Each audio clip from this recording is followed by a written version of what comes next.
Oh, I think it always has test in the beginning, I guess. Ooh. Yeah, as soon as I left earlier and stopped streaming earlier, it started raining. And see, I knew there was something on my... What is it? Oh, it's wax. And it's been raining ever since. And now it's over here. Good thing I can see myself. Fuck. Fucking wax. Yeah, it's been raining ever since. Since... Whatever, like fucking... When did I stop streaming? Yeah, like 3 o'clock or something. It's been raining ever since 3 o'clock. And it's 9. So it's been raining for 6 hours straight. Fucking crazy. Now it's summer. Go away. Fuck. Anyway.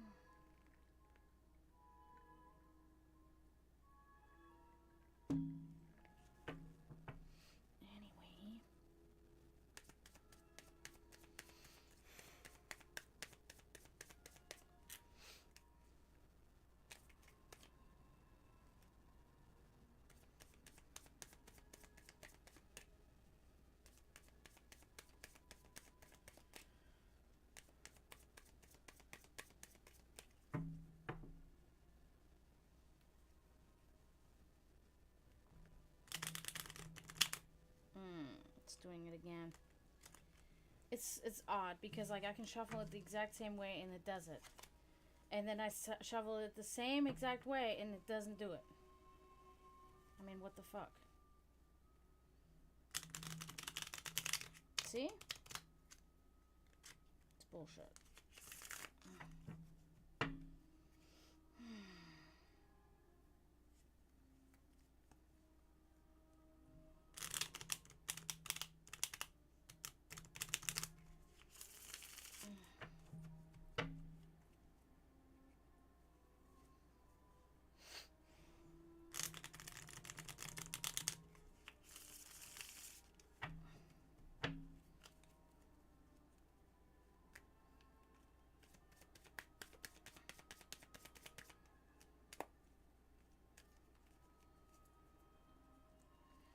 Ooh.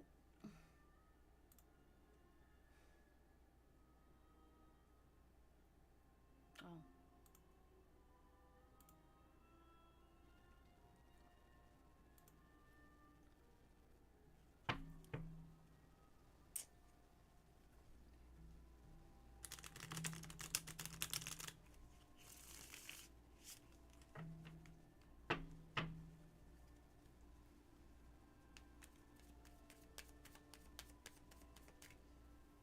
Oh, it is so hot, and now it's like humid and muggy, and I'm just like, bro, stop.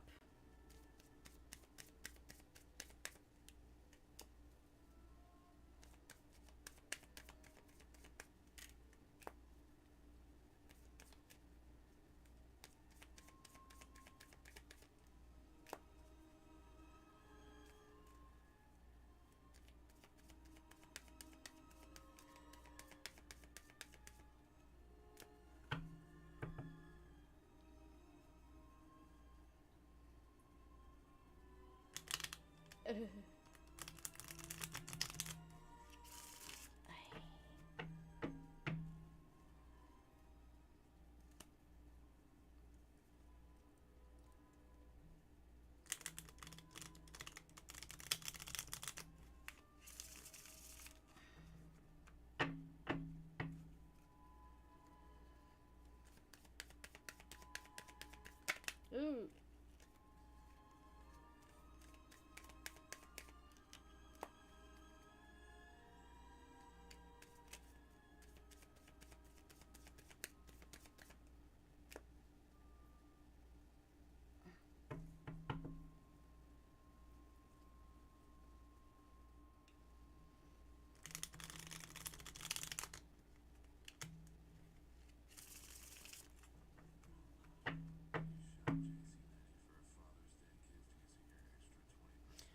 Yeah, I think I want to say that for anybody that's in here or new in here that wasn't in here earlier, I want to say to anybody, Gio. Oh, hey G, how you doing? It's okay. It's okay. Um,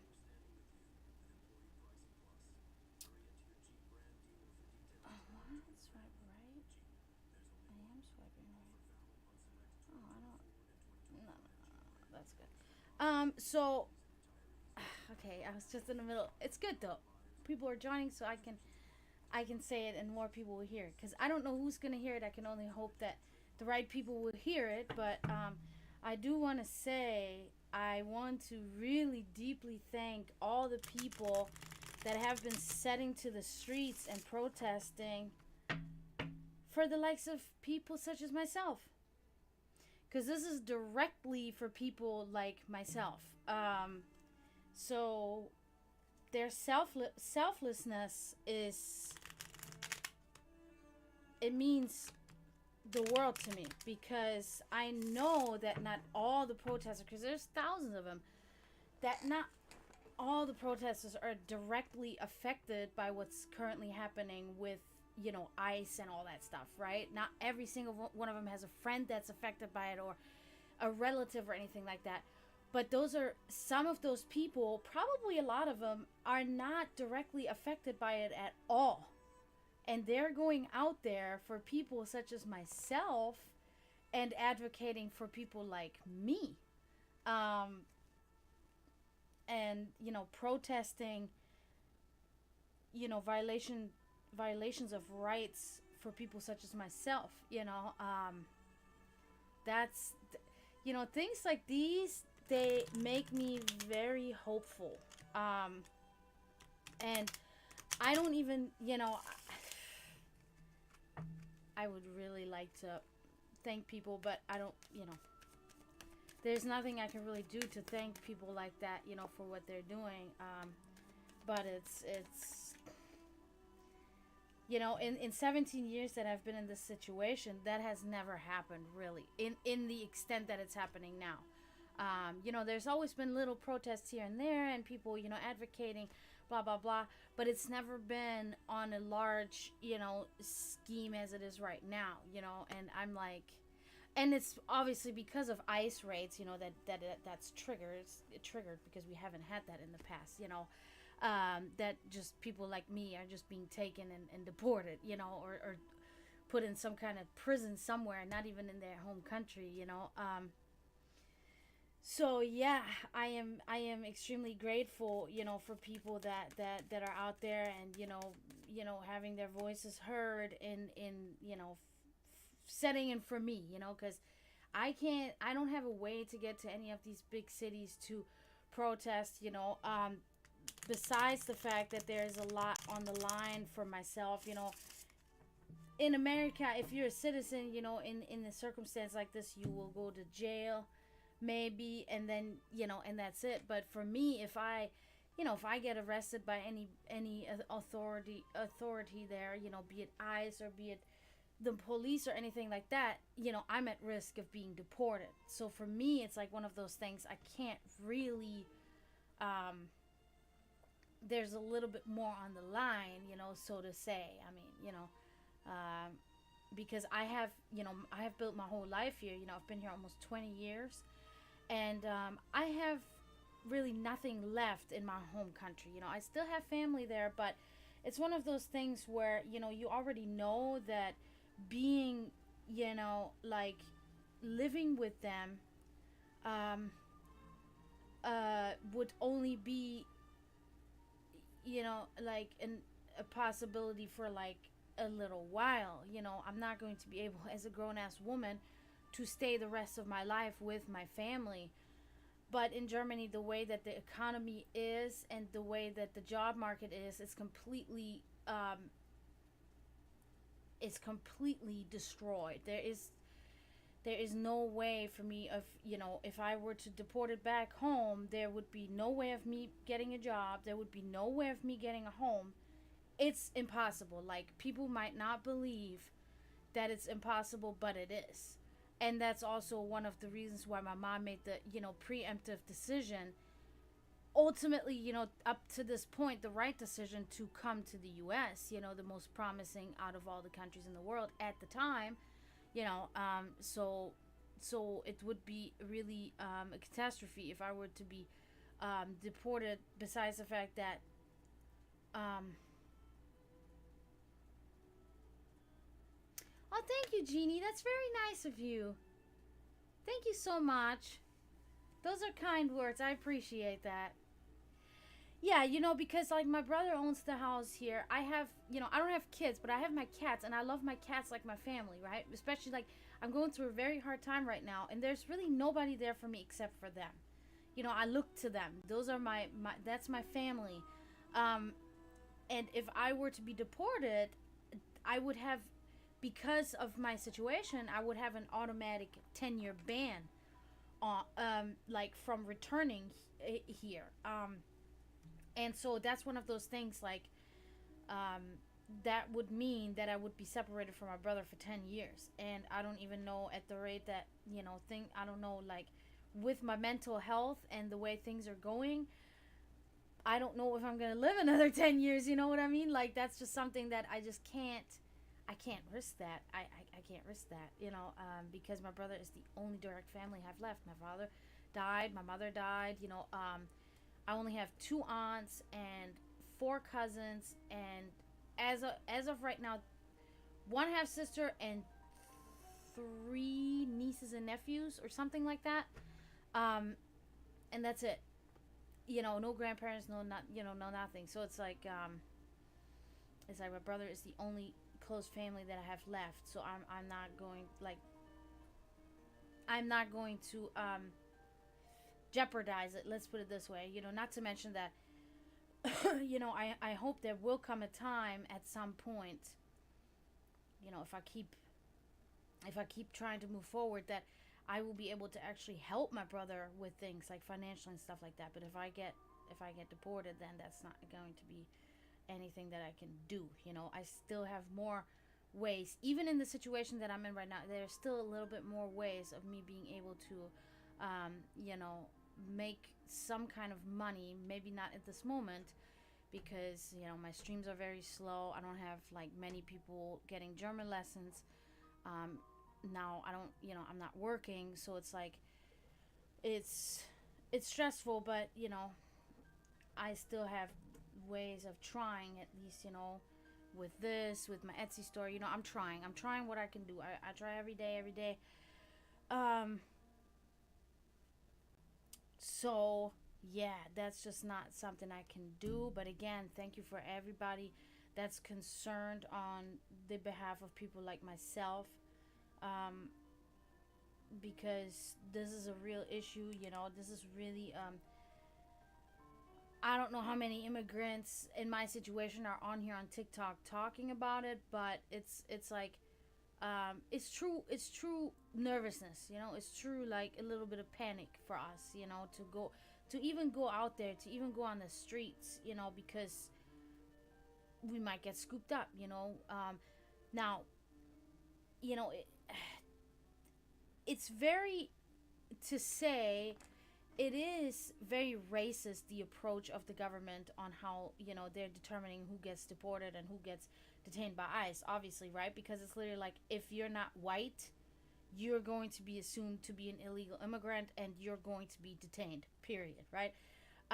It's very racist. So there is that factor that I don't look the part, and also I don't necessarily sound the part, so I have kind of like, I have a little bit of this camouflage and this incognito going for me, at least. But the problem is always, it's not really that, they would probably necessarily come out for me, because I guess I'm probably not a high priority case, because I don't have any criminal charges or even misdemeanors on my record here in the US. But it is more so being caught in the crossfire. If they come for somebody else that's close, that I work with, that's in my vicinity of some sort, or whatever, or somebody that looks like they could be, and I get caught in the crossfire, and then they're gonna ask everybody for their papers, that's when it's going to be problematic, to say the least. Because I can't provide them. Also, we are like, I have informed myself, if that it is the same with police officers. Like, do not show them your stuff. If you're somebody like me, the rights, like, do not show them anything. Do not show them your I-94. Do not show them your work authorization card. Do not show them your like, nothing. Even if, like, a visa, nothing. Show them nothing. That is your right to do so.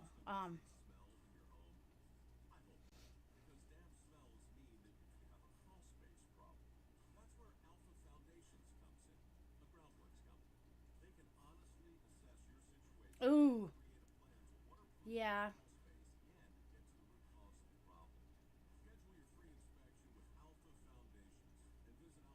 Well, yeah. I mean, you can kind of see. I mean, you can kind of. I mean, I don't know if that really fits, like, exactly into what you're saying, G. But it's like, when I look at some of the people, like, that are my generation, and their views, their misguided views on these things that are happening, particularly now that we're talking about the government, the American government in particular, it's like they have just adopted the views of their parents, because their parents have infused them and brainwashed them and manipulated them so much growing up, that they cannot even envision a world outside of the world that the parents created for them, and have brainwashed them and built the walls in their brain around. Like, they can't even see past that. I see that so much. What I also see is, like, this I had somebody tell me the other day, for instance, like, the other week, the other month, talk to me about the fact, that their brother is gay, and so is mine, right? So it was kind of like this funny thing or whatever. But it's like, they told me that, they believe, and so did their brother, that people that are gay should have to fight for their rights to basically be gay, just as people back then had to fight for the rights. That it shouldn't be made easy for them, and that they should have to fight for it just like he had to fight for it. And I'm like, see, this is the fucking twisted mentality of people. Like, why would you wish that upon somebody else? Why would you wish that somebody else has to go through the same trials as you in order to live a normal life with normal human rights? You know what I'm saying? That's that mentality. That's that pure hateful mentality that these people have, right? It's like, why would you want them to have to go through that? It's so fucked up. It's like, how could you be this way? How could you call yourself a kind and nice person, but in reality you are like a horrible person? Because, like, who would wish that on anybody? That's like, that's like those same parents that say, oh, my kids have to fight like it just like I did. And it's like, no, they shouldn't have to. Like, my parents were very much people that had to fight, throughout their lives. But they were also the type of people that they loved me. They truly loved me. So, me and my brother, so they wanted us to have it easier in life. They wanted us to not have to suffer. Of course, they would still guide us, and they would still explain values to us, and manners and etiquette. Those were important things. And, work ethic and discipline, of course, diplomacy, all of it. But there are more civilized ways in doing that than pushing a person to the brink by abuse and by ignorance and torture in order to establish a person, to hold these values. You know what I mean? So it's like, when that person told me that was in the beginning stages of me kind of like, meeting this person, getting to know them.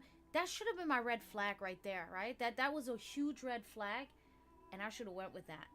I would have been better off. I just recently, fucking like uncovered, blew the lid off of this shit basically, and was like, oh man, I was dumb as fuck, man, this whole time, Payne and I talked about this earlier.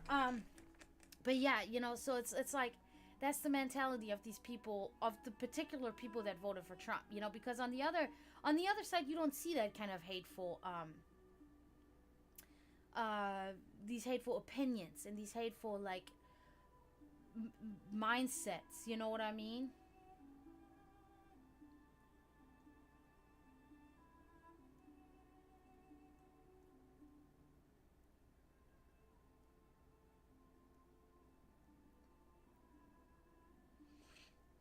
Yeah. Yeah, now my parents were boomers too, you know, but I think it's also related to culture. I really think it is a cultural thing too, because in Europe things are different.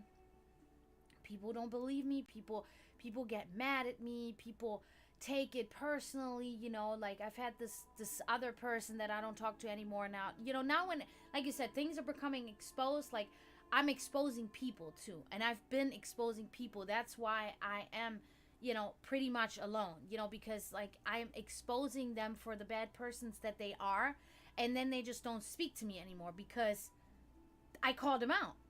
I fucking called, because if somebody, you know, if I look at somebody and say, look, you're a bad person for this, this is harmful to me, or this is harmful, like, and the person just stops talking to you instead of defending themselves and saying, no, I'm not trying to do that, that means obviously that they are doing it. Because, and the reason why, I know it sounds weird, but the reason why is because I put myself in this position. Somebody accuses me of like doing something purposefully hurtful to somebody, and based in ignorance or something like this, I will immediately be like, whoa, bro, like, no, no, no, no, no, let's talk about this. Like, I would be this person, like, let's talk about this. I'm not trying to do this. Like, please, like enlighten me. Tell me, you know, what I'm doing that makes you believe that. I don't want you to think that about me. You know what I mean?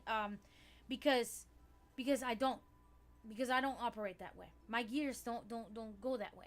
So it's like each and every person that I have called out recently on their shit, basically, they have just ceased contact with me because they don't want to be called out because they're super prideful, and because it's not, they don't care enough about me for it to be worth it to them to discuss it and to plead their case, right? Because they don't give a shit what I think about them, because they don't give a shit.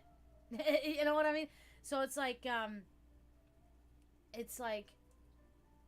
shit. Now I don't even know what my fucking I went so I digressed, and now I forgot my point. Um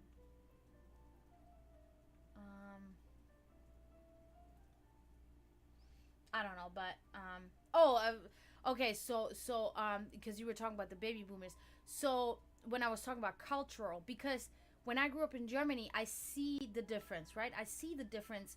Like what people, for instance, call friends here are not friends. They're acquaintances, but they will call them friends. Like friends are people that are like family. That means they will do anything that they can for you if you're in trouble. They love you unconditionally. That's what a friend is. And that, when I say unconditionally, it's unconditionally. If the friend needs to talk about a problem for 6 hours, that's your friend. You better listen for 6 hours. If your friend wants to come over because they have a problem, or they want you to come over and you can, and you have transportation to come over, you better do that because you're the friend. That's what a friend is for. If the friend is having trouble with their bills and no due to their, not at all their fault, and they're having trouble feeding themselves, you are doing well, and you can help them financially, you help them as much as you possibly can. These are like things that a true friend does, like a family member, right? That shit ain't happening in America at all. At all. Like none of it. None of it. These people will say they're your friend, I'm your friend, I'm your friend, I'm your friend, till it fucking runs out of your fucking ears.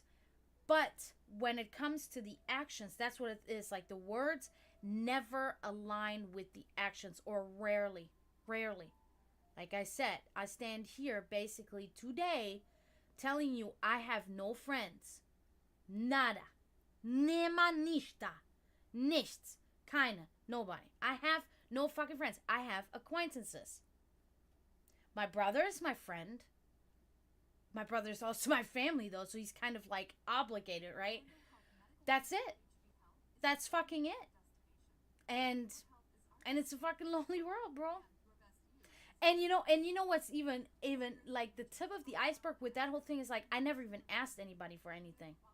I never asked any of these people that I blew the lid off recently for anything. Even so I'm in the situation that I'm in. I never asked them for money. I never asked them for shit. But I was able through conversation about things that I'm doing to better myself to try to make, things happen for me so I can survive because I'm fighting for my survival right now. I was able to blow the lid off of these people. There was one person that there was one person that straight up that I actually did ask straight up said, "Look, you offered it to me like 3 times. Like, look, I need help. I don't have food. Can you send me some money for food?" That person told me, "Hell yeah, I got your back. I got your back. What you need right now, right now."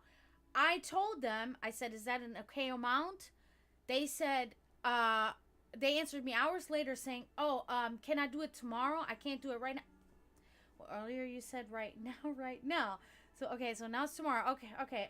Well, by tomorrow I might have a different solution, but okay. Okay, tomorrow then, I guess. I guess I gotta do another day without. So then, throughout the night, they're like, "Oh, no." They text me like, "No, I'm going to make it happen for you tonight. I'm going there. I'm doing this. I'm doing this. I'm trying to put money on my card to get you money, so I can send it to you. I went there. It's not working. For some reason, money is not getting on my card. I don't know what's happening." Okay? The next morning, that's it, right? The next morning, that person texts me, "Hey, good morning." I'm like, "Good morning." And that person never responded to me again. This is like 3 or 4 days ago. What the fuck, bro? Okay, fuck you. Like, I don't fucking need you. You're a lying sack of shit. That's what you are. You're a lying sack of shit. You straight up lied to me, trying to make yourself look important for 2 days. Like, you got my back, like you're some kind of big man that's actually gonna help me, and you didn't. You're not a friend. Fucking easy. I mean, look, I have sent multiple people the link to my fucking book to buy it. That's $20 just to help me. And I mean, 6 people have bought it. And look, I mean, in that particular situation, I really want to say, like, I thank people for supporting my work, because that's work. This is not being a friend. You bought something I fucking worked for, right? It's helping me, yes, to survive, but it was a job, okay, that I did. So it's like you're just paying me to do a service so you can have entertainment or something to read. You know what I'm saying? Like knowledge to take in. I worked on this shit for hours. I worked blood, sweat, and literally tears on that bullshit. So you buying something that I made with blood, sweat, and tears does not make you a friend. Does not constitute that you are a fucking friend. And I had to think about that. I had to realize that myself. Because I have nobody telling me nothing. So I sat there and said to myself one day, I'm like, what the fuck happened to you? That is not how you grew up. That is not how you were raised. That is not what you know about true friendship. Stop telling yourself that these people that are not friends are friends. Stop doing it. And I've stopped doing it. And it's been lonely and quiet as fuck around me. And it's definitely something that takes time to adjust to.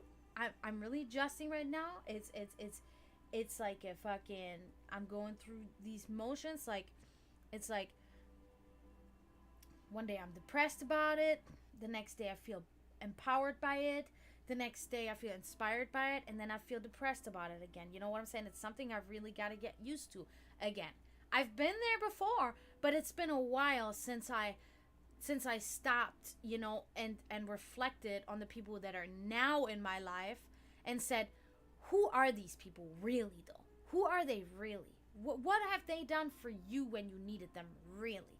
You know what I'm saying? It's like, nothing.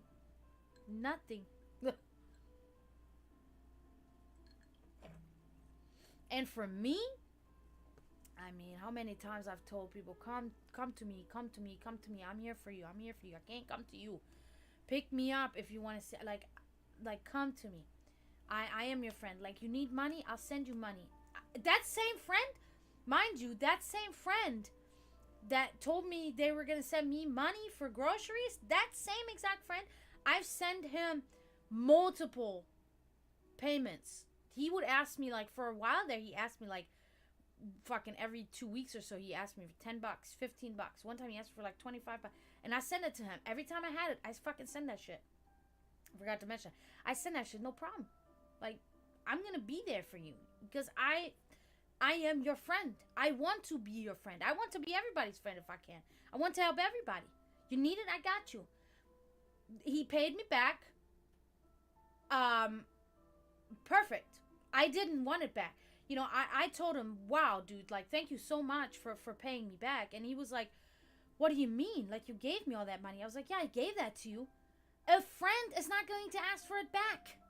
Fuck that. Then it's a loan. Then you're a loan company. That's still not a friend. A friend will give that shit to you, bro. Like, what has happened with people that you know, the belief is really like, you have to pay that back to a friend. No, you don't. You shouldn't have to.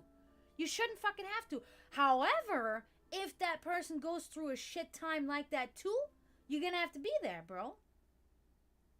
That is the return. You know what I mean? Not, you know, no. Like, just...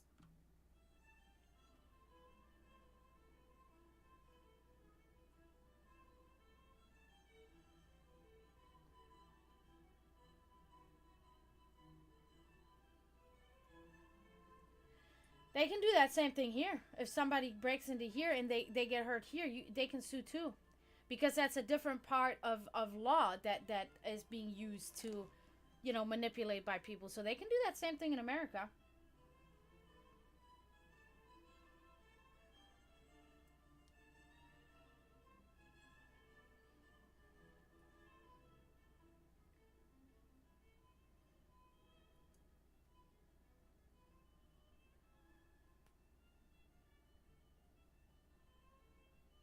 Yeah, but I don't know what I understand you've been reading on this, but I don't know what that entails. I don't understand what Watson's behavioralism entails. So I don't know psychological care of infant and child. Like, I'm not making the connection to what I'm saying between what you're saying, because you just keep mentioning the book, but you're not telling me particular examples out of the book or whatever it is that is that connect with what I'm saying.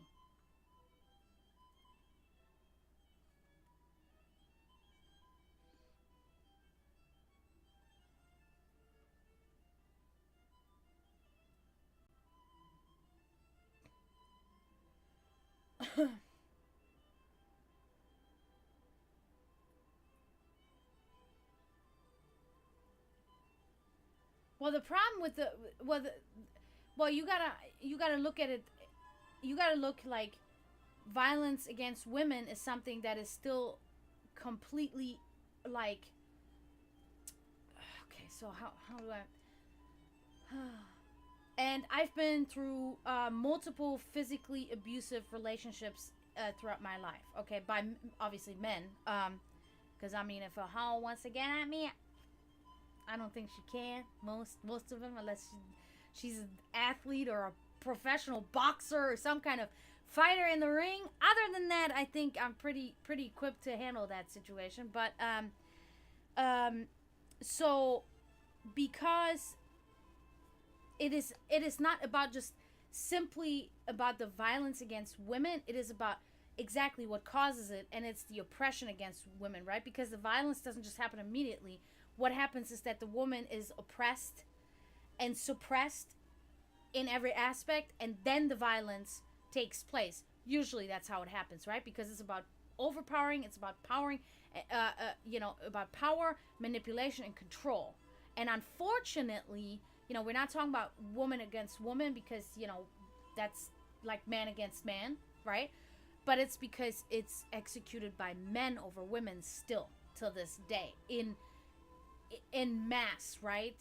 And in secretive ways, and finally that women are starting to speak out about it, because we can, because we're getting more and more rights, we can fight more and more for our rights. So I think it's actually an interesting thing to dissect how to stop violence against women, because like how like I really sit here in my head and I'm like, how can we stop that? We can only stop it if we, there's proper punishment. For instance, let me give you an example. One time, I'm gonna make this short and sweet, because it's actually a really convoluted story, like the way that whole evening went.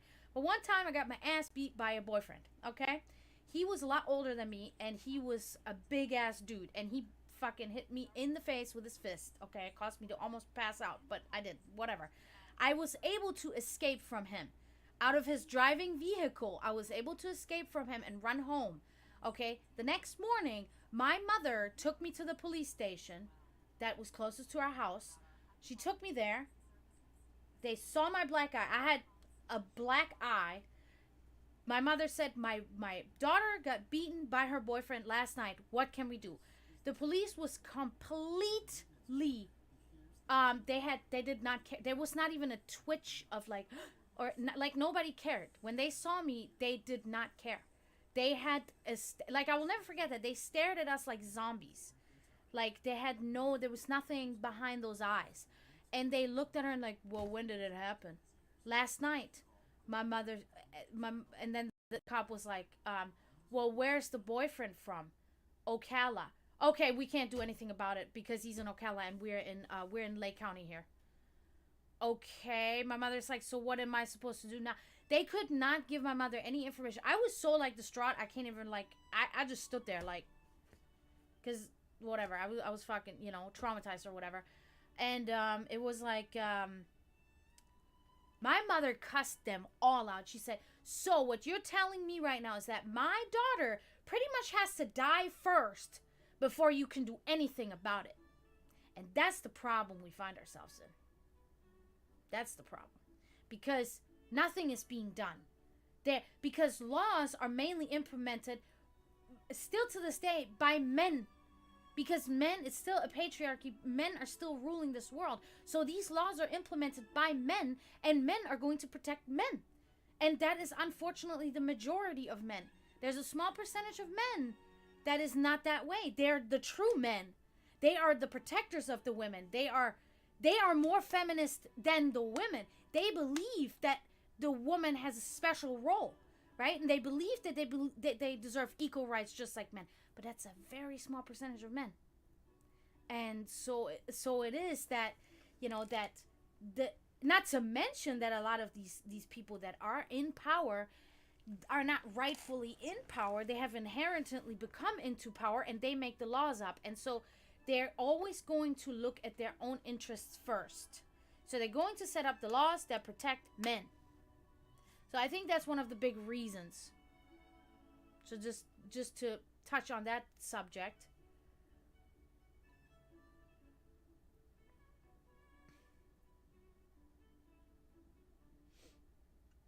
I mean, ranting, whatever. But yeah, I do believe that people need to look at what other people have to say.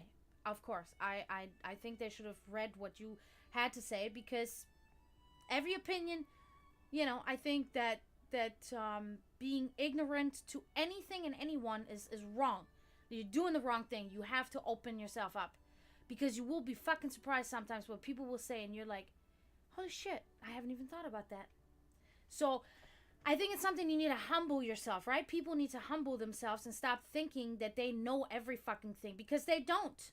They frankly don't. Nobody. There's nobody on this entire planet that knows everything. So there are particular things that somebody might know more about than the other person, but humble your fucking self. If somebody knows shit about something, shut the fuck up and let them talk. Like, if I got an astrophysicist in here and he wants to tell me how the stars are aligned, I'm not going to say nothing. I'm going to listen to what they have to fucking say, because they know that better than me. You know what I mean? Like, people need to humble them fucking selves.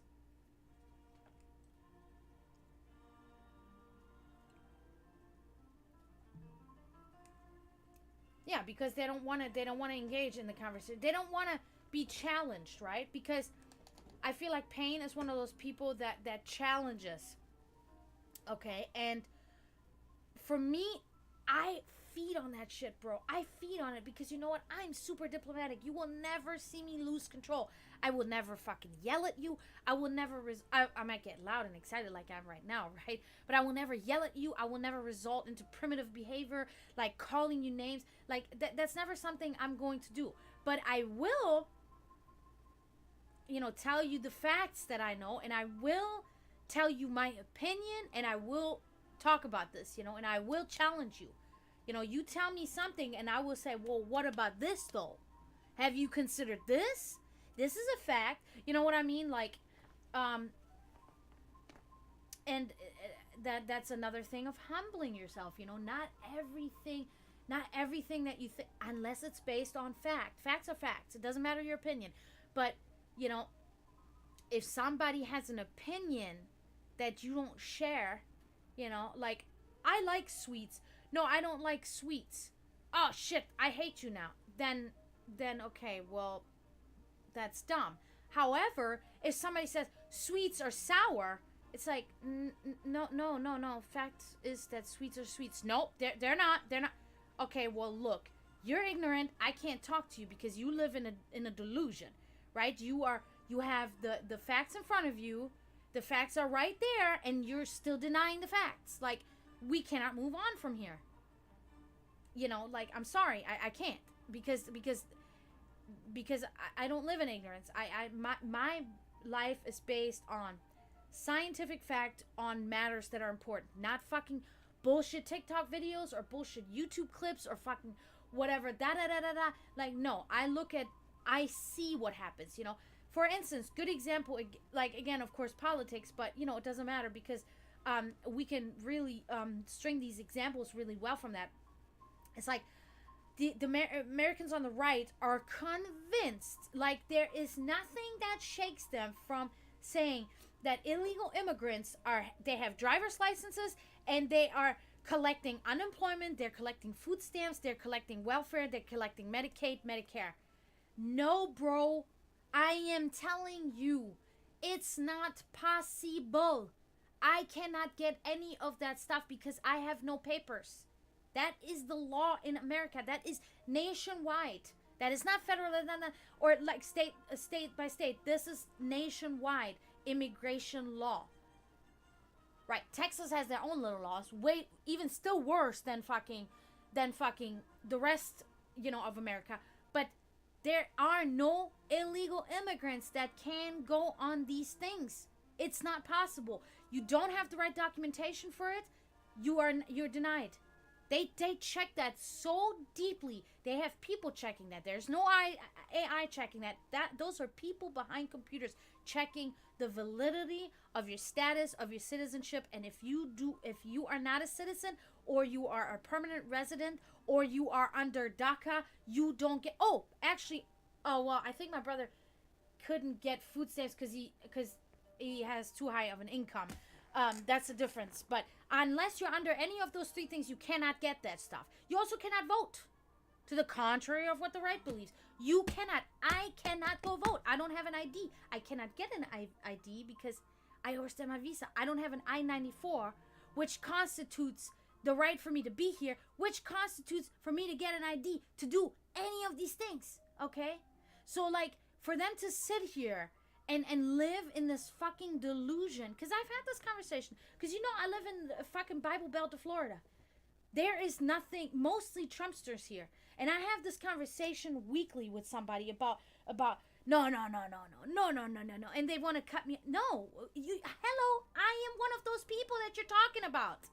Why would I lie to you? I'm telling you how it is. I've been going through this for 17 years. Like, my first language is German, dude. I mean, it's fucking crazy. It's so crazy, the ignorance that people want to fucking dwell in, but, that's easier. It's just easier to stay there. Because you fit in with your crowd, with the same crowd that's just as ignorant as you, and you can dwell there, and you can chill, and you can be cool, and you can live your life. Because, ultimately, You're not affected by it. But I told this person particularly, this person is a older white American blue-eyed man, right? I explained to him, it is the same as it was in Nazi Germany right now, okay? And we can see the example. The circle is big right now of people that are affected by these new implementations by the White House, right? But that circle is closing smaller and smaller, if you guys are noticing. More and more people are affected. These people, now this branch is affected, now these people, these people. This circle will go so small until everybody has some kind of right and freedom taken away from them. My great-grandfather was put in the concentration camps because he went against Hitler. Not because he was Jewish. Not because he didn't have blonde hair and blue eyes, because he did have that. Not because of anything, but because he was against the National Socialistic leadership. Commandment, I should say. Not fucking leadership. So, that's exactly what's happening. So, that is the same thing. I told that guy, I said, you think they're going to stop at your Medicare? No. Because all it is about white male creatures to become richer and more powerful, and the whole world around them can be only desert left and dust and ashes left, and they don't care. They will sit in their high tower in their castle. But the world around them will be empty, and only when that comes, that time, then it can happen. Unless we as people together overthrow them and say enough is enough, and say we're done here. But anyway, so no. What does he say? No, that's not going to happen. No, that's not going to happen. Mark my words when the time comes. The similarities of what my great-grandfather spoke about in his book to what is happening here in this country right now are uncanny. That is another thing. Americans have never been through this type of situation, so they cannot compare. Their generation of grandparents, their generation of parents, they've never been through war. They've never been through these things. But we Germans have. My grandfather went through that. My great-grandfather went through that. So they could explain it to us. They could make sure that we have the information at hand to know authoritarianism, to know when dictatorship, where is the line between, dictatorship and democracy, I mean, the line is pretty clear, but nowadays it's tricky, as we see,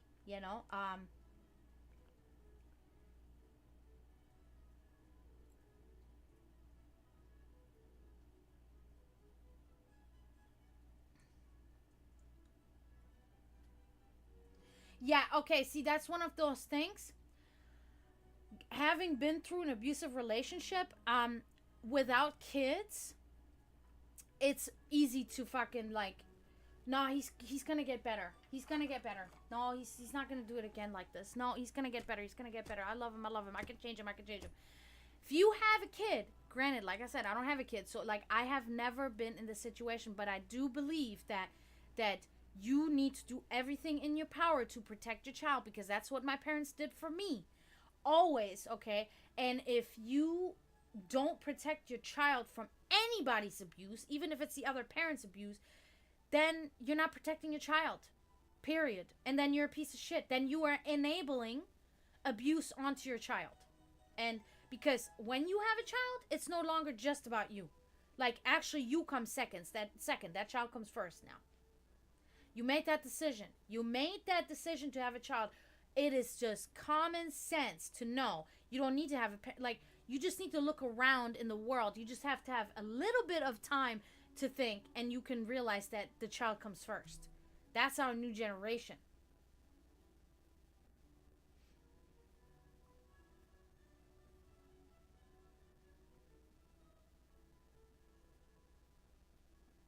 Oh yeah, that's exactly pain. They'll just ignore you. They're off in little land.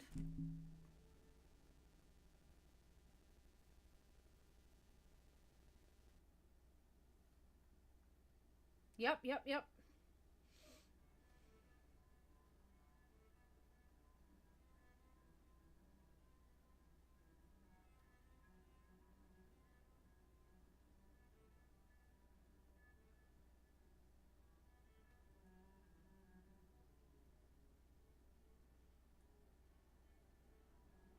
Well, there's a difference. Like, there's definitely, different aspects of that. If you are already, like, kind of broke and you're giving somebody money, obviously, like, if they have any care about you, they'll send that money back to you as soon as they can. You know what I mean? But, it is one of those things, like, if I'm more fortunate than somebody else, I'm going to give it to them. I'm going to give it to them. I don't give a shit. If my bills are paid, anything after that, I'm saving, and then I can spare a little bit of money for somebody else. If somebody needs money, I'm going to give them money. Like, because, like, I have no restriction there. Why? Like,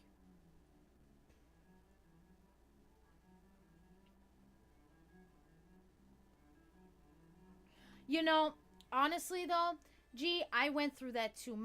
My mother was a little bit like, my mother was kind of like the disciplinarian parent in the family. My father being from Serbia, my father was the cool dad. My father was the athlete. He taught me all the street tricks and the street smarts and shit like that. And oh, honey, so good and da da da. He was the fun dad. My mom was the one, like, my mom was the German. And never spoken about or of in our family, but her approach to motivating me was never there. Like, she was never really a mother of motivation, and she never understood me enough to understand that's the only way I could go. Like, she was the person that would be really harsh on me, never physically. My parents never did that, but like, mentally, she would be hard on me mentally if I failed in school, if I didn't do, instead of trying to motivate me.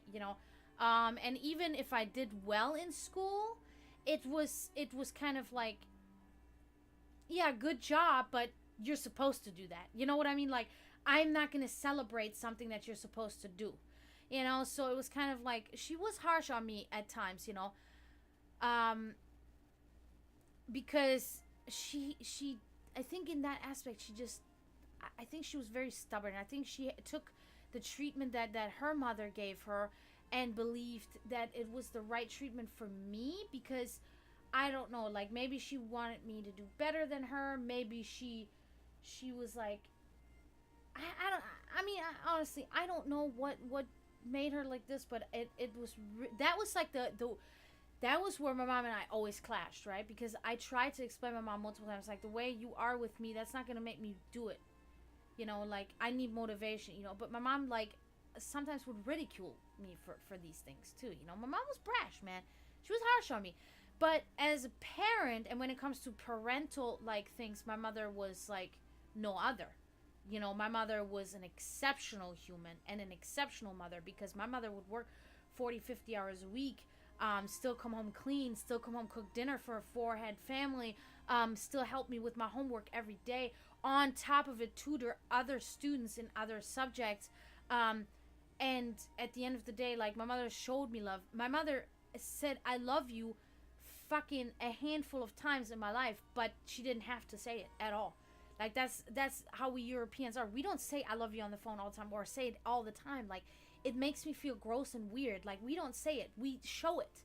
Because that I think that's one of the huge differences. It's like, we are people of action, not of words. Because words are meaningless. We do things. We put things into action, And I've really been recently, because I've been reading more again, because I have time again now. I'm done with the book, so I have time again to go about my, regular activities. And, really been doing some more research about my people, and who I actually, really derive from and stuff like that. And when I look at, like, the barbarians, for instance, the Brukti tribe is literally the direct tribe that I descend from, right? They were the tribe that was in northern Westphalia, along the Rhine River. That was the Germanic tribe there. And when you really look at the history of the barbarians, barbarian is a construct, was also a construct, the word by the Romans. It was kind of like a degrading word for the people of Germania, okay, because they looked at them as more primitive as the Romans, right? Because this is all during the times of the Roman Empire.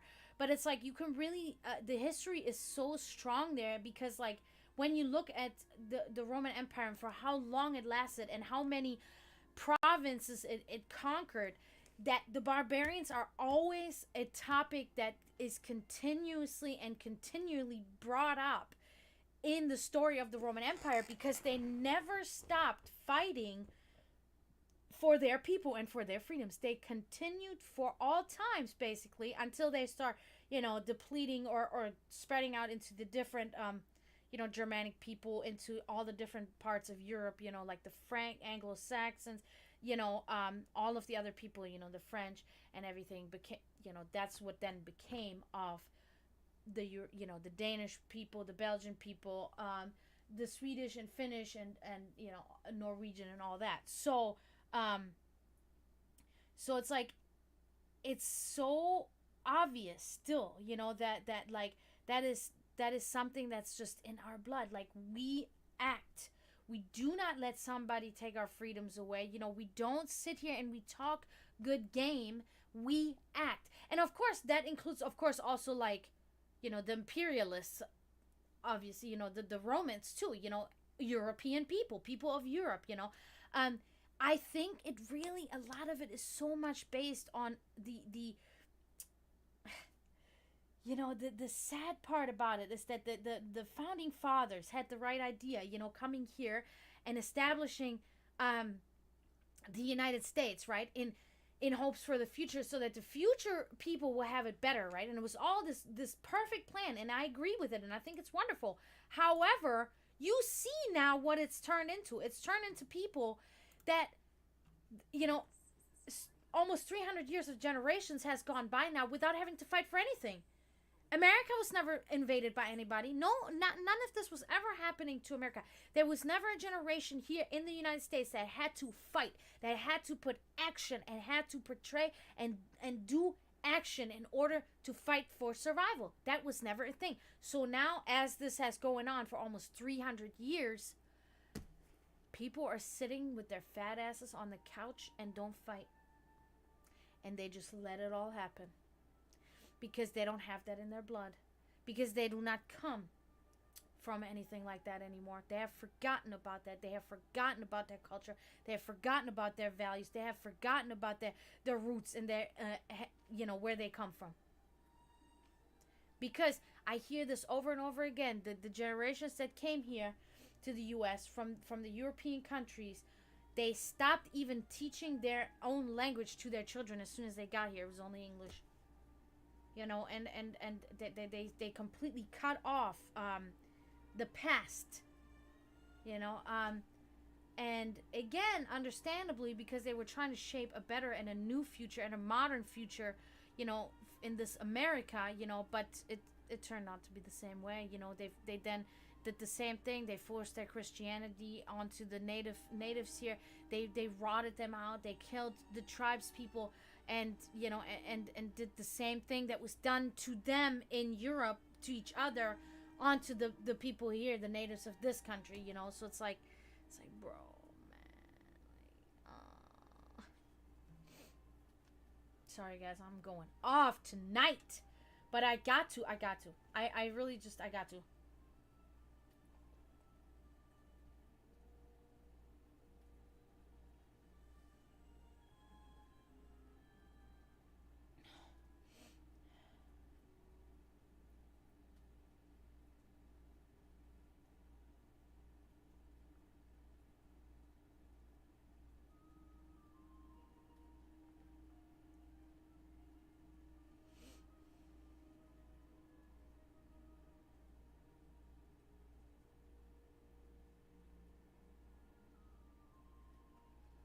Yeah, yep.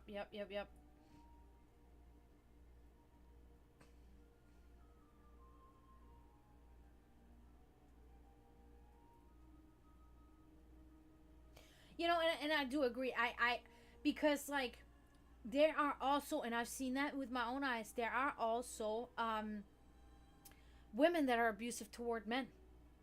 I've seen that. And although I am still a firm believer that, we can see scientifically, we can see that men will still physically overpower a woman, and can. It's not necessarily the other way around. Okay. It's obviously, it depends on the hormones. It depends on things like that. But I do think that, like, it doesn't fucking matter. Like, in that sense, a woman should never put their hands on a man either, or try to be a control freak and shit like that. No, no. I think that's also wrong. Yes, I think that's all. It's also abuse, and it's violence, and it's unnecessary, and that's it. And I think police needs to also do stuff about that, because I'm telling you right now, the last two relationships that I've been in, both of these guys were abused by their exes, and I know it's true, and I know it's true because other people validated it. They verified that shit. They said that shit happened. I mean, even the fucking child, said that shit.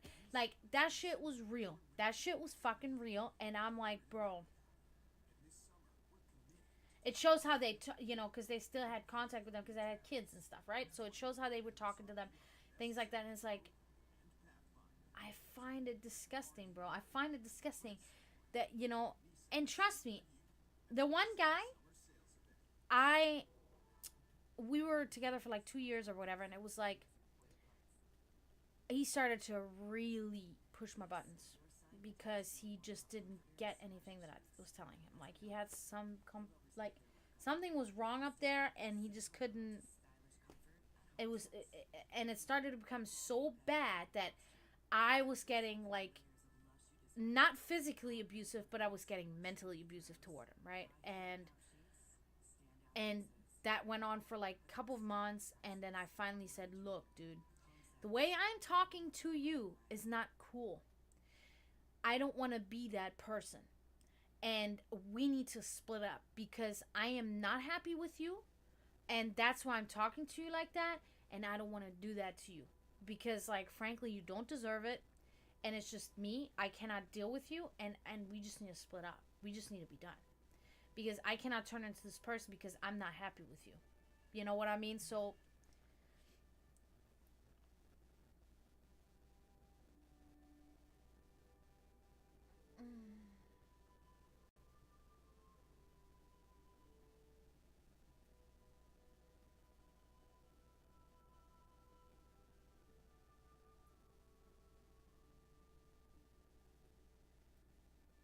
right. But that's one of those whole points about, now when you talk about that, that's one of the whole aspects of, like, Satanism and Luciferianism, for instance, right? Because there is, although those are two different religions, there is the common factor of Satan slash Lucifer, and the common factor is the freedom of art and the freedom of speech and the freedom of thinking and doing, what you wish, with, obviously, if it is with or onto somebody else with the consent of the other person, right? Or creature. So the common factor there is that Lucifer, well, that's where it kind of starts splitting off then, because Satanism is more about, self-empowerment and knowing the God within yourself, and pretty much like empowering that, and empowering yourself. To the contrary of what people believe is like you pray to Satan. No, that's not what Satanism is. Satanism is about the like, the application of science into your life, and the, taking responsibility for your own actions, not blaming anybody or any outside forces for your actions or for things that are happening in your life. You're taking charge of your own life. That's what Satanism is about.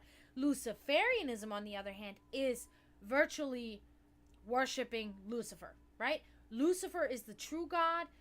Jesus and God is the false God, because they try to hold humanity back, and Lucifer, by manipulating, say, eat the apple, right? That is considered one of the holier parts to Luciferians, because he gave people the freedom, and that's why God cast him out, right? So that's the whole thing.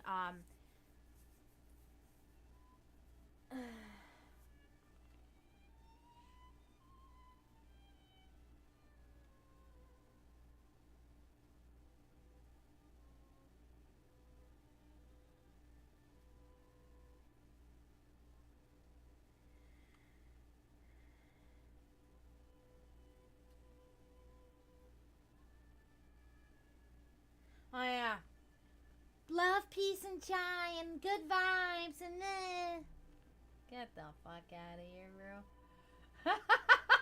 That's not the fucking world, bro. I don't understand. Like, let's put it simple. There is happiness and joy and fun and laughing. I'm a person, look, I love to laugh, bro. I mean, honestly, if you can make me laugh, that's half the battle with me. I love funny people. I love to laugh. I mean, I hung out with my brother the other night. I fucking laughed my fucking ass off because we have so much fun. Because we're so fucking like... It's funny as fuck. I love to laugh. The little things that you do in your little life, the little things that give you joy, like my cat's playing like crazy, makes me laugh my ass off when they're fucking tearing apart that little stuffed mouse I get them, or they're running around like crazy, or they're talking to me, or my brother is fucking saying something funny. There is fun and joy in these things. There is no fucking doubt about it, dude. Like, those are the times, you know, I love those things. I love it. Those little things that happen. You know, they make me laugh, and somebody that's funny is trying to make me laugh. Like, I love that shit, dude. However, that is not the world, bro. That the general world, the whole world that we live in, you know, politically and with everything that's going on, no. They ain't no joking. They ain't nothing good, nothing fun. Because rights are taken away from, like, we are fucking falling down, bro. That's why I said earlier, when little things like people protesting for the likes of myself, that's huge to me. That's a little thing where you say, that's awesome. Like, I have fucking hope, dude. Like, there are people out there that give a fuck about me. They don't even know me and they give a fuck about me. That's huge. They're putting their own lives in danger for me. These people are more friends to me than the people that I used to call friends. These people are friends to me. They're doing that shit for me. Just saying, you know.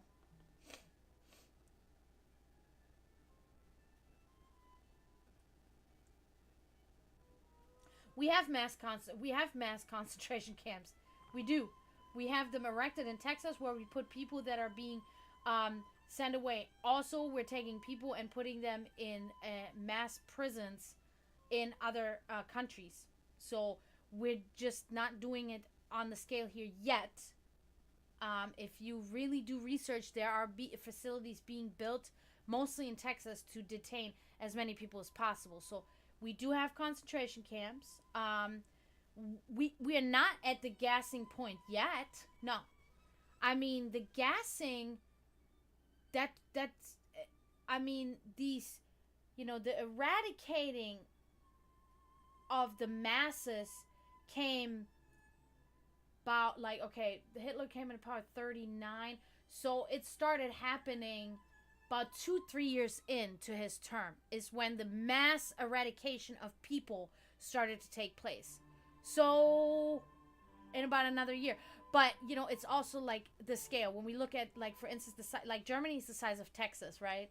So then we got a huge country, where all the states have their own, you know, sub-laws, basically.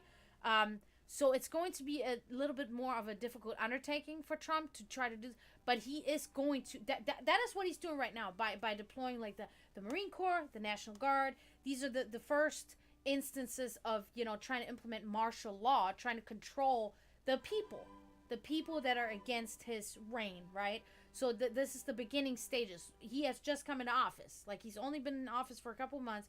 So this is just already the beginning stages of trying to do the same it's the same system, it's the same pattern that's emitted right now, that's happening. So we are very well on the way of Nazi Germany 2.0, for sure.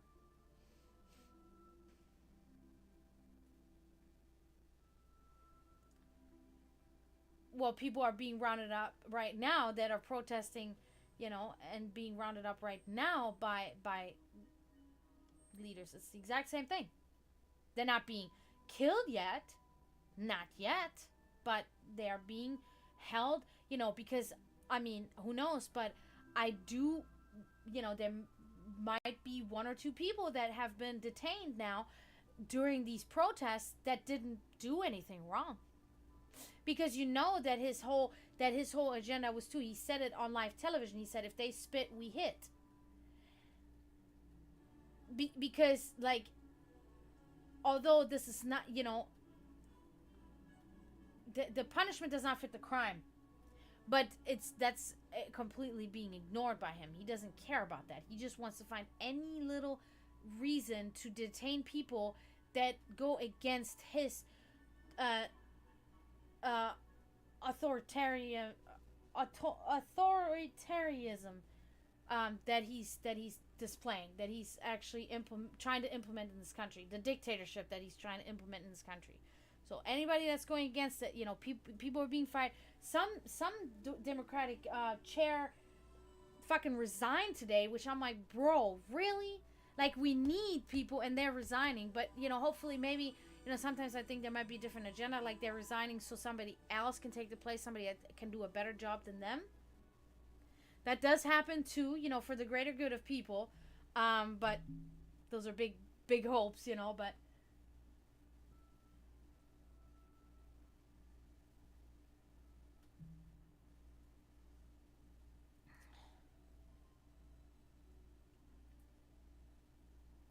yeah, and I agree with that too. If there's just one sign of abusive behavior by the partner, be it man or woman, get the fuck out of there. Get the fuck out of there. Because as simple as this may sound, but my mom was very well, like, one of those teachings that she told me is like, whatever is wrong in your relationship right now, it is only going to get worse. It is not going to get better. It is not going to get better. That's right. And every time my mother is right. That's why I always bring it up. People might say, like, she talks a lot about what her mother said. Like, why is this like that? Because, like, I denied my mom so many times. I was like, Mom, nah. You know what I mean? It's like, and every single time she was right. So it's like, I have to bring it to people because it's a warning.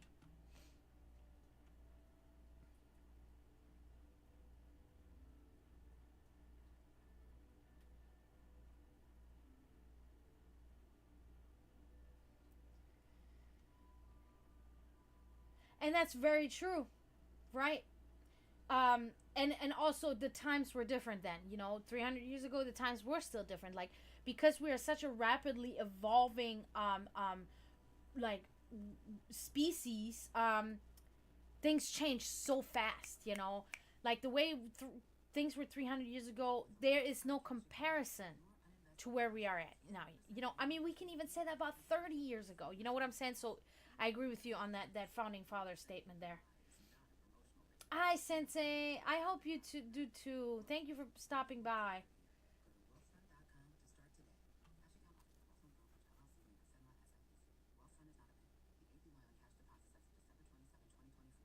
Right. It's exactly.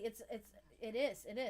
However, I think that a lot of people are just trying to bring up the fact that it still happens way too much, like on women, trying to control women and stuff like that, and that's something that definitely needs to stop. Although that's it's not about the general issue of violence. Violence in general is shitty, but it is unfortunately um, a little bit more prominent. When it comes to like men forcing that onto women, unfortunately.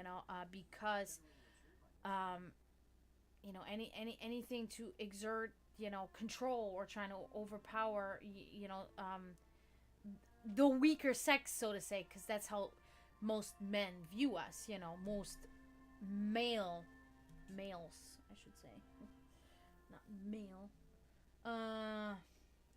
No, you're not typing too fast at all. I'm talking too much. That's what's going on here.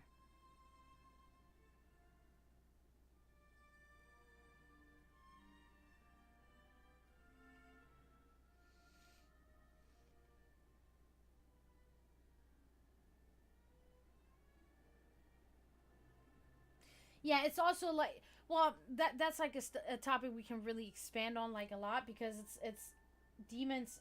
That's also like a construct of the Catholic Church, because when you do the research, when you look into it deeply, demons are virtually the old gods, is what it is, right? That's what demons are. They just put the Latin word daemon onto them, because, you know, in order to manipulate again and force their Christianity on, because it's bad, you know, anything to make it sound bad, anything to manipulate people to believe that it's evil and bad, or destructive, so that they will go and seek out Christianity. You know, if you look at, you know, because there are differences in religions, and there are differences in how religion is like applied and how it is executed, right? For instance, you're right, somebody sitting there and praying to Lucifer and saying, please Lucifer, give me this and that, or please God, give me this and that. That's not, like, if they have ever looked in another book besides, you know, one book, then they could understand that that's not how this works, that that's not how these first forces work, that that's not, you know, there's the consciousness that they believe to be behind this whole operation is not that way. I mean, we're not in a fucking cartoon. I say that over and over again. No gods, you know, and that's where, you know, heathenry is one of those things that I still find myself, you know, after all my years of research, after all the things that I've read about, you know, I am very much drawn to being heathen, to paganism, because none of these monotheistic, because these are usually monotheistic religions where that applies. The Abrahamic monotheistic religions, I should say, can be applied in paganism. You know, like, we pagans can sit here and can say, fuck you, Odin, you've been pissing me the fuck off. You know, there's no rule against that.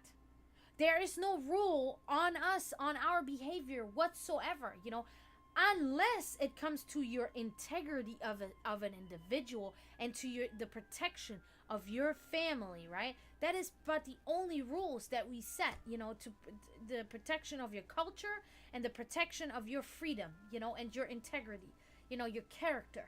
You know, there is no gotta go to church on Sundays. There's no, that's really, the interpretation of paganism, one of the first things that I learned about paganism, it's freedom. Paganism circumferences basically everything. Like, you can do there are no rules, you know. And we also, another thing that I can very much, like, relate to in this religion is that at the time, like, it wasn't even considered a religion. It was just a way of life. It's just a culture. It's a cultural standard that we have, right? That these people are ancestors. They died. They're dead. They're not alive. They're not fucking floating up in a cloud. But they are always around us. They are in everything. They are in our energy. They're in the dark matter. They're around us, right? They are not always constructive gods. You know, when you look at Christians, they will sit here and say, our God is a God of love. Next thing you know, fucking God annihilates the whole human race because he's a vengeful God. It says it right in the Bible. I think it says either vengeful or hateful God. One of the two things. I cannot recall exactly. I thought he was a love. I thought he was love. What happened? What happened, bro? You mad, bro? So we can truly sit here and say, our gods will take and leave whatever the fuck they want. We have gods that are fucking responsible for bad things happening. And we do not sit here and deny it for one moment. But these gods also deny that themselves. These gods are not sitting here and denying themselves who they are and what they do and what forces they send out and what they bestow on us, right? We don't sit in denial. Well, where are your gods now? Well, my gods are against me right now. My gods are against me. And for whatever reason, but they're against me. There might be no reason to it at all. You know, because that shit is not in the realm of reason. That shit is in the realm of fate. That is just how it happens. You know, so we don't make excuses, you know, like Christians say, oh, well, that's not God, that's the devil. Huh? Okay, that's kind of, okay, so you do believe in multiple gods then, right? Because the devil obviously has the same power as a god, which makes him a god, so now you are polytheistic and you're pagan. Hello, welcome. Dumb.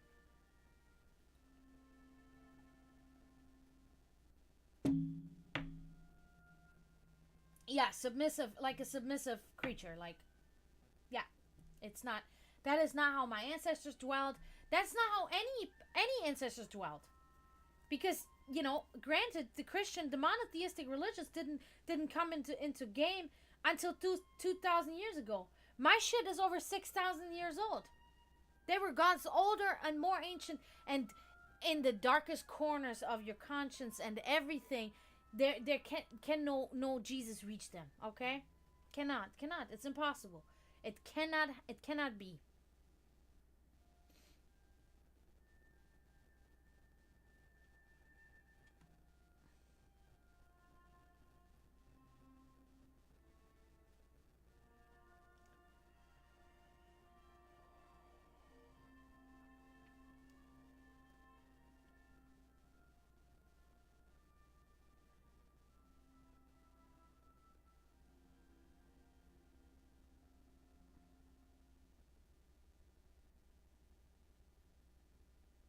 Yep. They are gonna keep that shit quiet, and they can now because they have a president that's going to keep that shit quiet because he's not gonna want that out.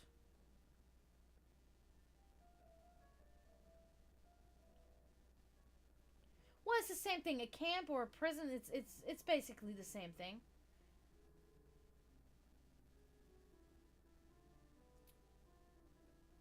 Yeah, it's for instance. Okay, the biggest that we've seen now multiple times, is the big prison in El Salvador or whatever. I don't know the name, but there's plenty of footage that you can see what these people, and many of them not convicted, um gang members or violent offenders, but suspected. They're just being put right in there because in certain countries, they still operate in the third world country style, right? Because citizens still have less rights, and also, if you have a dictator, um, that's running that country, then that's how it is anyway. Like for instance in Russia too.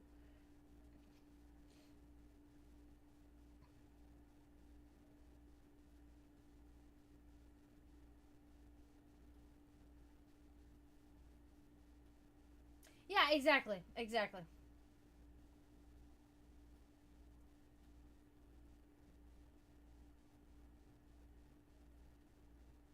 Right, right.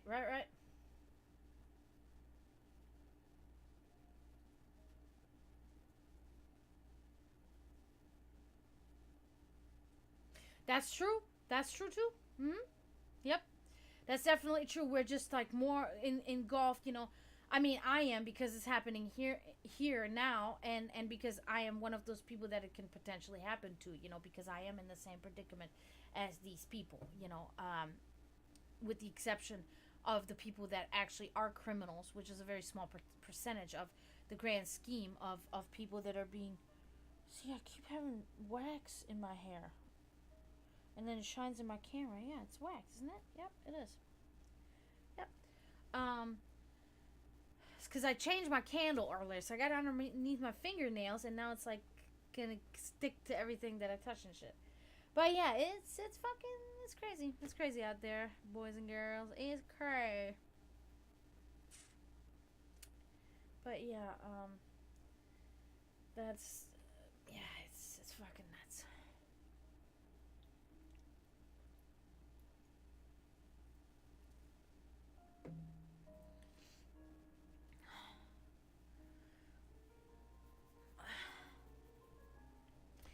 I mean, I'm really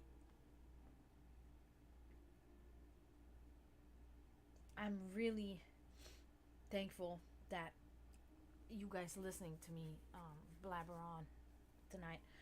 I had to, man. I really had to because I've been like stuck up in my house here with really nobody to talk to except for my brother, and he's busy working and he's doing whatever shit he's doing.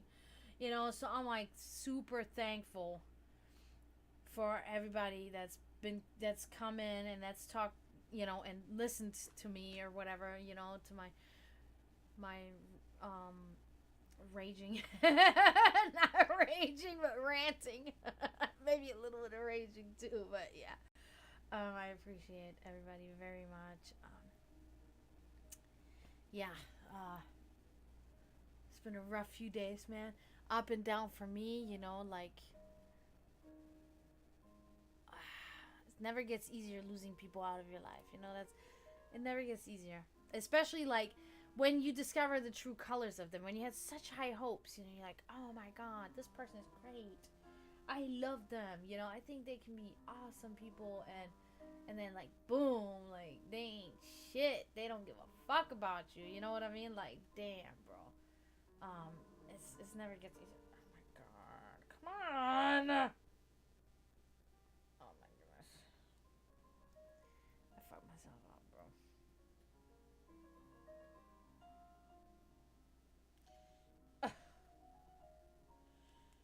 How is this? Ah! I hate this shit right now. Damn. Okay, turn it the other way around. There. Jesus, fuck.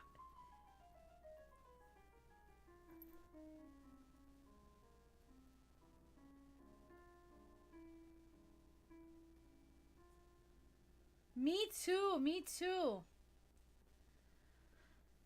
Mm.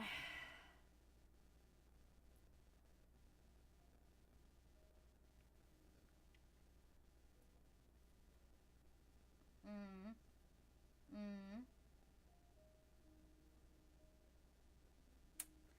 Dude, I know exactly what you mean. I know exactly what you mean. It's like it's like you can choose to either live in this delusion too, and in this ignorance, and fit in with everybody and have all these people around you, but mind you, only like if something were to hit the fan with you, they would scatter like roaches too. But in the meantime, they would be around you. But or you live on the side of truth and the side of like trying to seek the truth, and trying to call out anybody that keeps you from trying to find the truth, and you are very alone. It's a lonely fucking path out there, dude. It's fucking lonely as shit. Um, so I totally understand.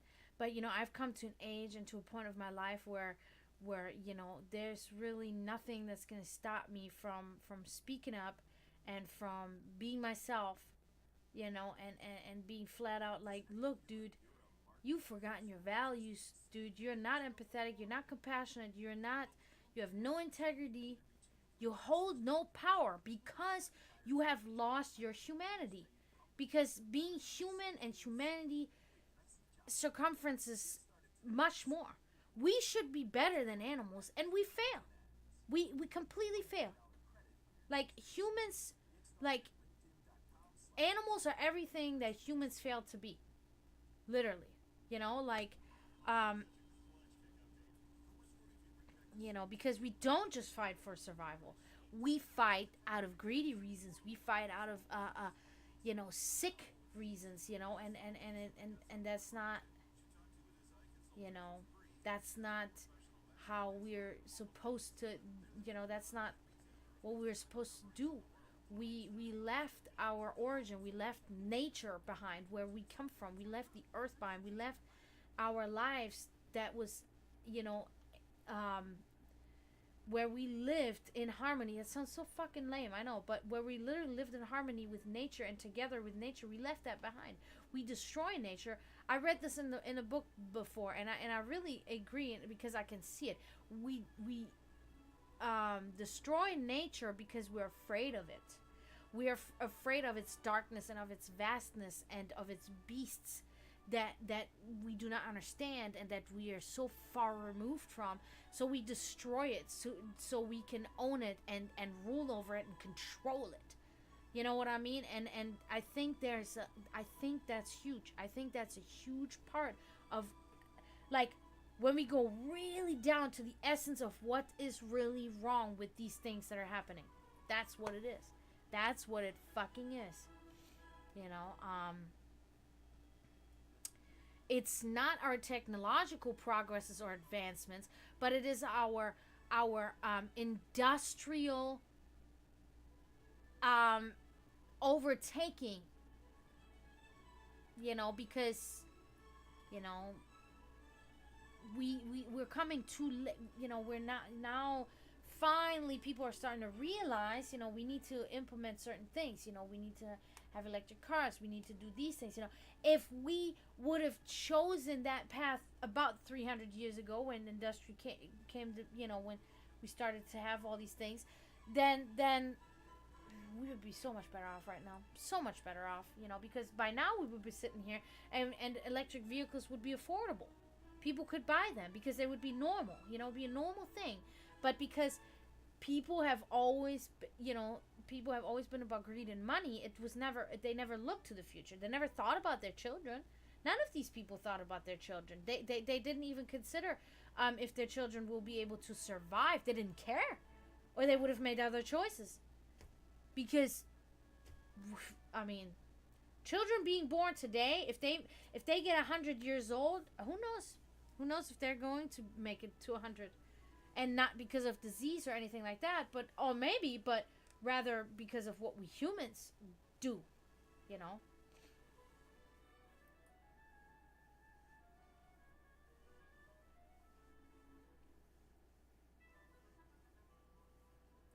Yeah, and you know, that's the thing, like, I also believe, like,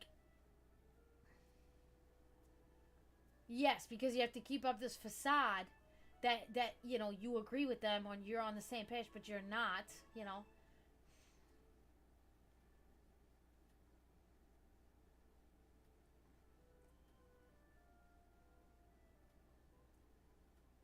But then again, you know, like, morality, in my opinion, too, though, morality is subjective.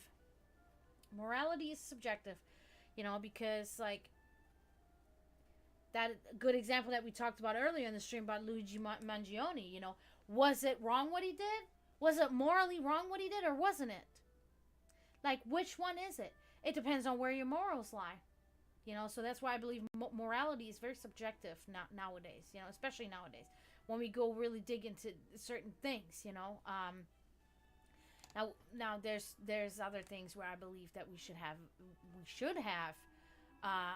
you know, a like a fundamental morality, you know, when it comes to human rights, for instance, you know, that never force anything onto any human being without their consent, you know. And that goes for anything. That goes from trying to take women's rights of their body away to raping children. Like, that's just like, that should be an integral part of, like, our fundamental, our baseline morality. But even that's not it. It's not, because there's still differentiations made between those, and it's like, nope, it's all the same. It's taking human rights from people. It's taking the rights from people, and it's forcing violence and forcing control over somebody that's not agreeing to it. It's not right. Doesn't matter if it's raping a child or if it's taking a woman's right to their body away. It's the same thing. Yes, it's worse, but it comes from the same place. Trying to control.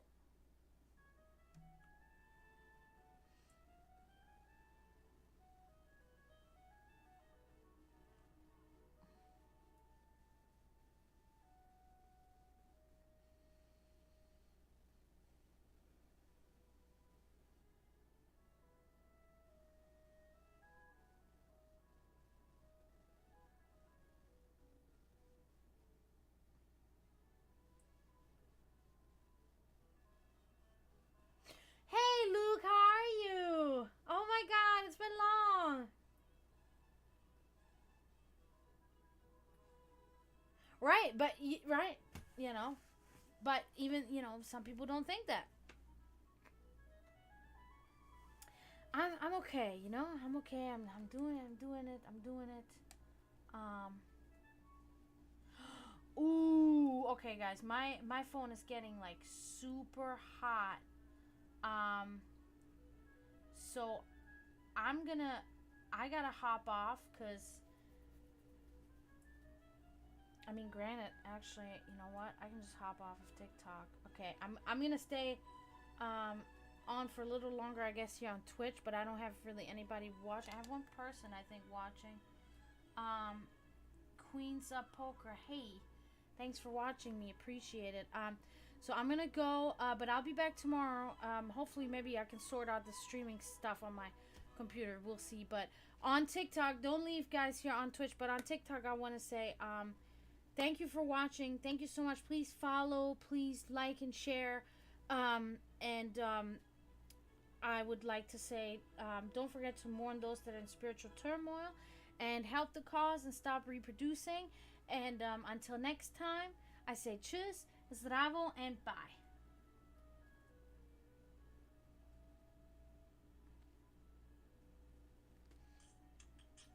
Ooh. Oh, I got an achievement unlocked. Look at that. What's that gonna buy me, huh? Huh? Just kidding. But am I though? Not really kidding. I gotta look at it this way. Sorry. Oh my fuck. Okay. Oh wow. What does that mean? Gifters. I got a gift. Oh wow. Thank you. That's so nice.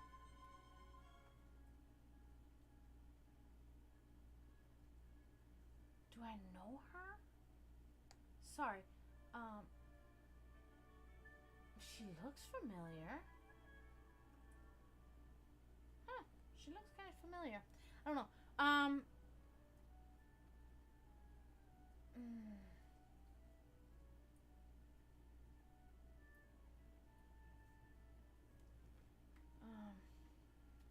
have to charge my phone now. Okay. I got it. I'm not gonna stay on for that long. Now, anyway. I'm glad you're alive, Luke. I'm glad to see you. Thanks for coming in. I'm only on this right now.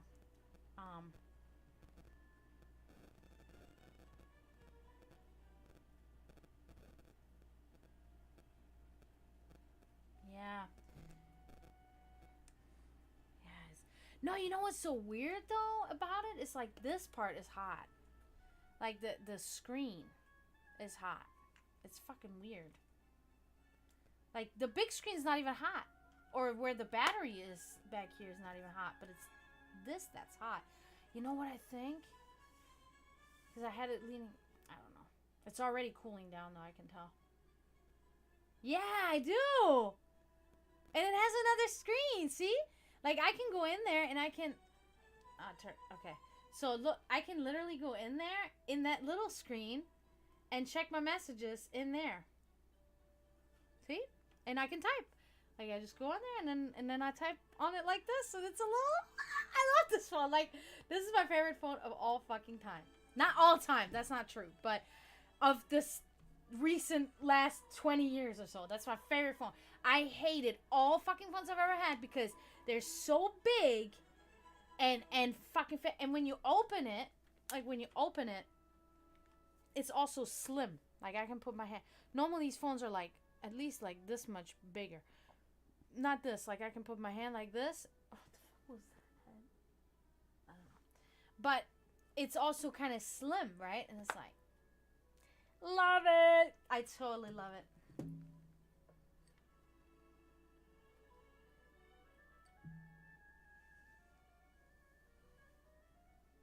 Oh, okay, I guess so. I guess you know more about that than I do, Luke.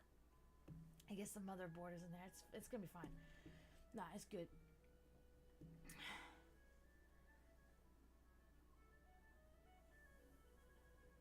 Yeah, that's... Well, this is the 2024 Razer. They have a 2025 out now, but this was only 120 bucks. I was like, fuck, I couldn't believe it. I couldn't believe it until the day I received it.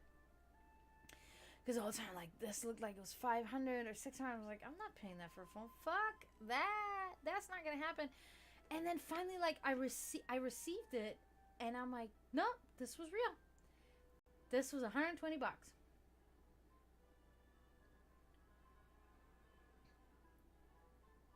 Yeah, Motorola. Well, mine is Motorola. I don't know if Samsung has one, too.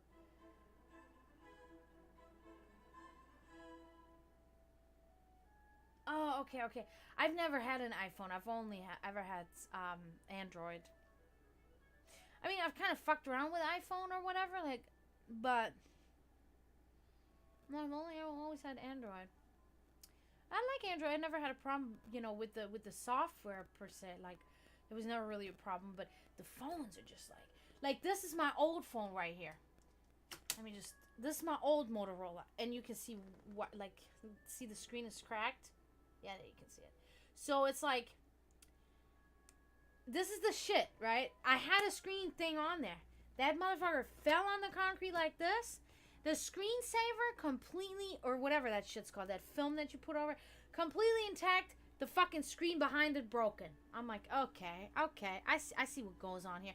But I was fucking happy because I was ready to throw that thing. Because see how big it is on my hand? Like, it's so big. It's so big for me. It's ginormous. Like, look how big that motherfucker is.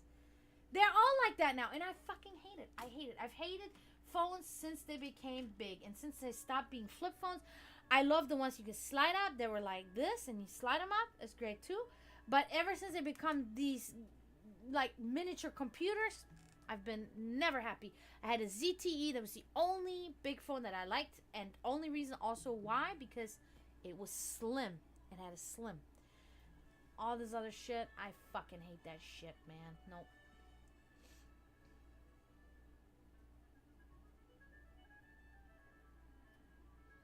Flips into a tablet. Oh my god. I'm gonna haul around a fucking tablet. Like, fuck that. That's so fucking crazy. I have Boost. I'm telling you, Metro fucked me around so hard. I switched from Boost to Metro. I don't even remember why I did that, but there was some reason I switched to Boost, to Metro from Boost. And then I had Boost for less than a year, and it started fucking me around with many things, like no service, this, where's that, blah, blah, blah. And I said, you know what, I'm going to flip back to Boost. And I flipped back to Boost, and I've been with Boost now again for a couple of years, and I'm happy. I have no problem with Boost.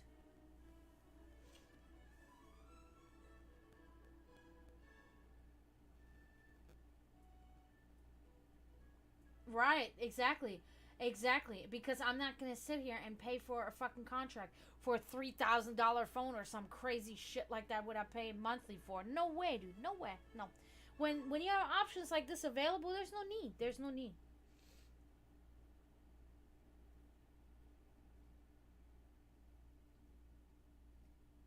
Yeah, I mean, if you know, yeah. See, that's what I hate. Stop scratches, but it's like the phones used to have Gorilla Glass on it. Like my ZTE had Gorilla Glass on it. I didn't even have to put a saver. It was fucking indestructible. That shit was not gonna break, and it never did. Well, it broke because I threw it as hard as I could against the wall one day because somebody pissed me off. That's why it finally broke. And but ZTEs are forbidden here in the U.S. now anyway because they're from China. Because I tried to buy a new ZTE, try to get it activated with Metro. They told me we can't do it because you are not going to get updates because ZTEs are being weeded out of the U.S. So you're not going to get any updates on your phone, and then eventually your phone's going to stop working then.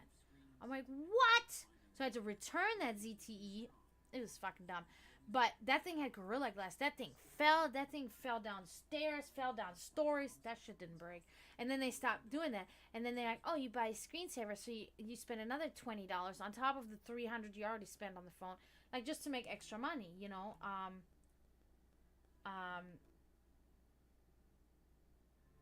But what I was going to say, if you know the difference, like how iPhone handles versus Android, you know, and you choose, you know, that, I mean, it is what it is. You know, like that better. Oh, Spectrum has mobile. Okay, I never knew that. Okay.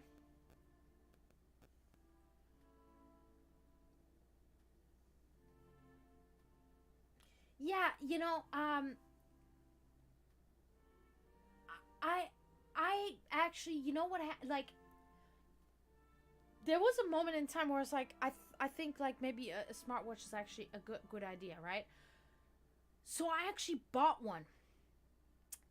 I bought one, and then it turned out it didn't do all the functions that I wanted it to do, and that the one that I wanted was like more than triple the price. However, even using it with limited functions, you know, I started to realize like, bro, I don't need it. I don't want it. It's not. It's actually not something that I need. It's not. You know, I can check my phone.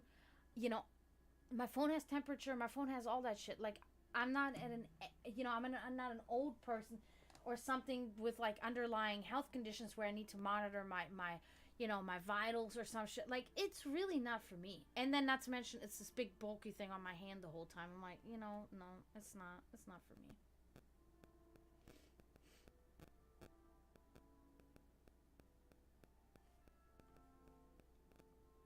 Really?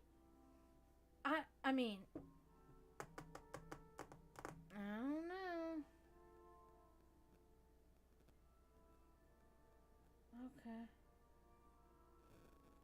Verizon's good. I used to have Verizon. I liked it, but then they became like kind of expensive, and so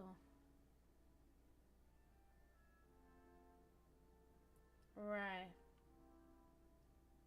right.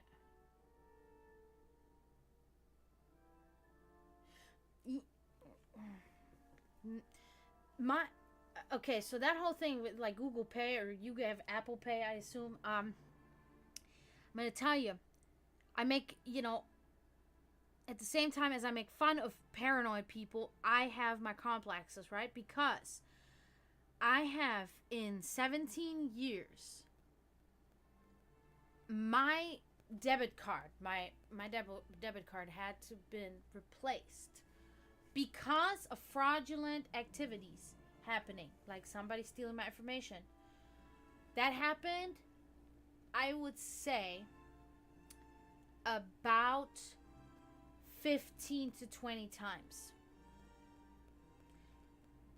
It hasn't happened in a. Oh, actually, it just recently happened. I just a few days ago had a $9.99 Grubhub order on my shit. I don't use Grubhub. I cannot afford it. It's that monthly fee that they charge. Grubhub. I don't have Grubhub. If I ever used Grubhub, it was on somebody else's phone. I've never even used my own because I don't have the money for that. So I have my new card is like in the mail, like coming to me right now. So this would be like the 20th time or some shit. And because of that, I refuse to put my information into the Google Wallet, into the GPay wallet, into all of that shit. I don't put it in there. And it will keep suggesting it and suggesting, you want to keep this information, you want to keep these card information, you want to. No, bitch, I'm not putting that in there. I'm putting it in manually every single time. I don't give a shit. I don't give a shit. I'm not doing it. Because it happens so much to me.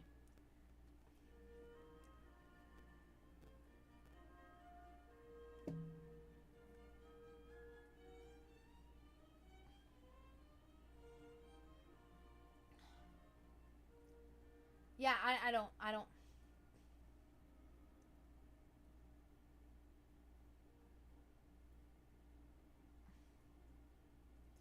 No, no. See,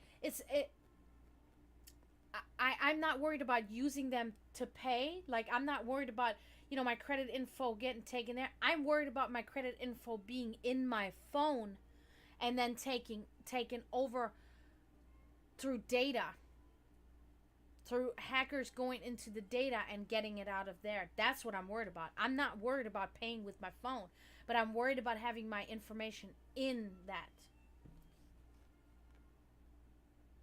No, see, I'm not worried about that. I'm not worried about paying with that method. I think that's amazing. I would love to use it, but I do not trust putting my phone information.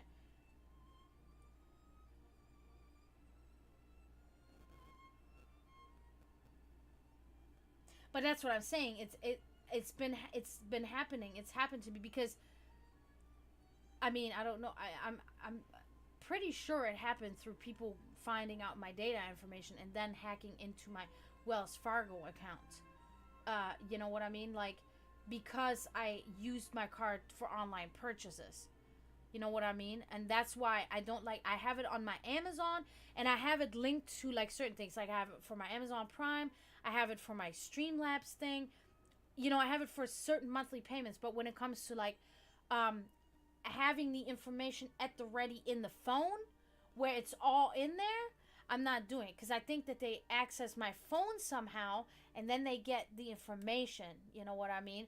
So whenever I make any purchases besides the ones that I'm subscribed to, like I said, like fucking um, Amazon or whatever, if I enter them manually because you know, I'm not, you know, my phone's like, you want to keep it in it? Nope, I don't.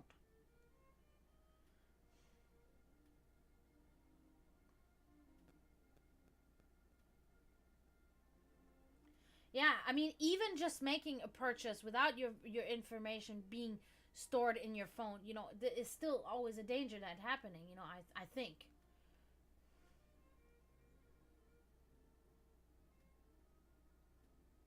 Well, that's good. That's actually really good that Apple is like so strict about it.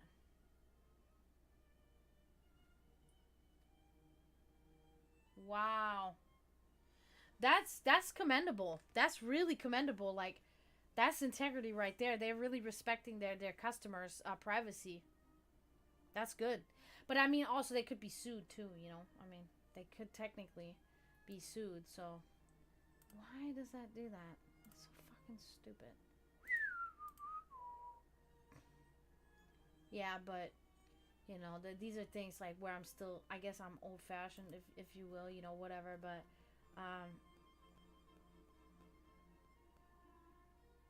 oh, okay.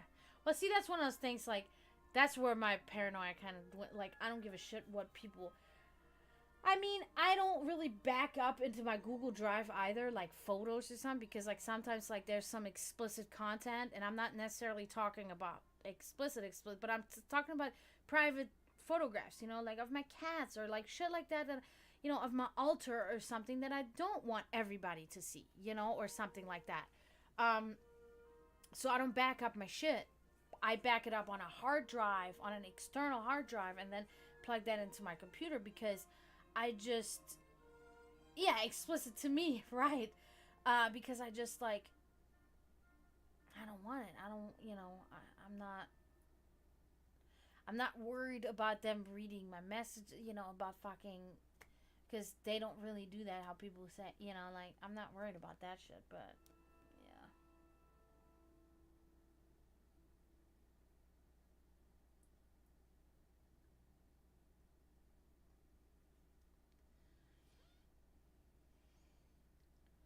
Yeah, I mean, you know, some things, you know, for me, it's like, for me, it's like a time thing. You know, over time, I see that something keeps working for the majority of people in the same way, and it's working well for the people. Then I'm like, okay, you know, I think I can give this a chance because I'm seeing that the majority of people have good experience with this. So I'm gonna give it a chance, you know. But you know, it takes time for me, you know.